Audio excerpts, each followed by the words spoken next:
गाना फरमाइश भइल वो आप लोग के कृपा से वो गाना 2 महीना ट्रेंडिंग रहल।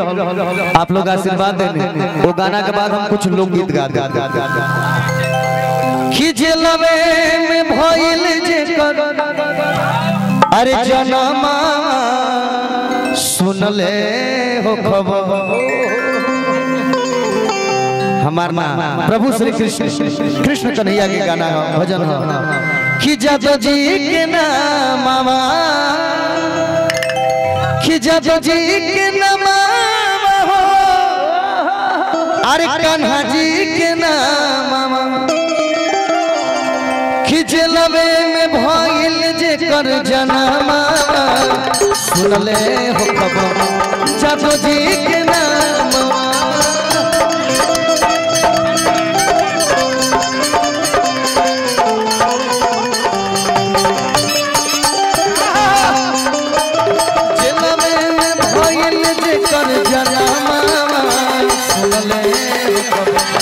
जादव जी के नाम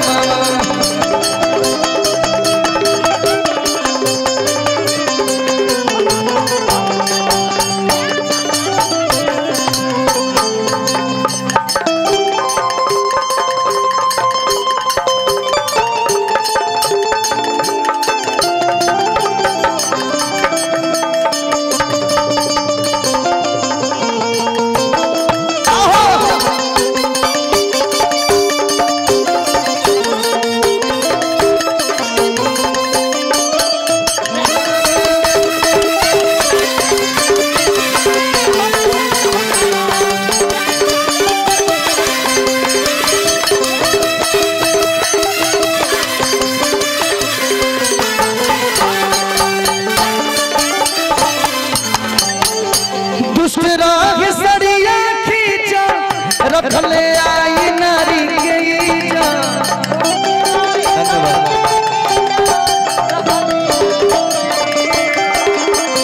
दुष्ट राग सरिया खींचा रखले आई नारी के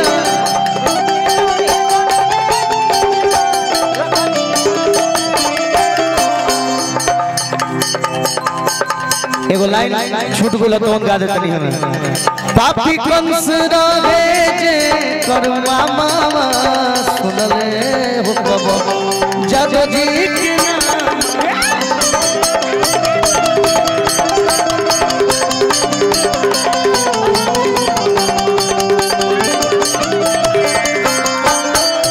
जिलवे में भइल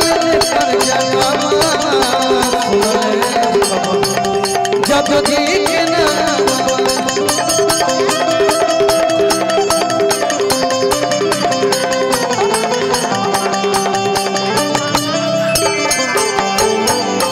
समय हमारा कम मिलल बा कमे में तन तन के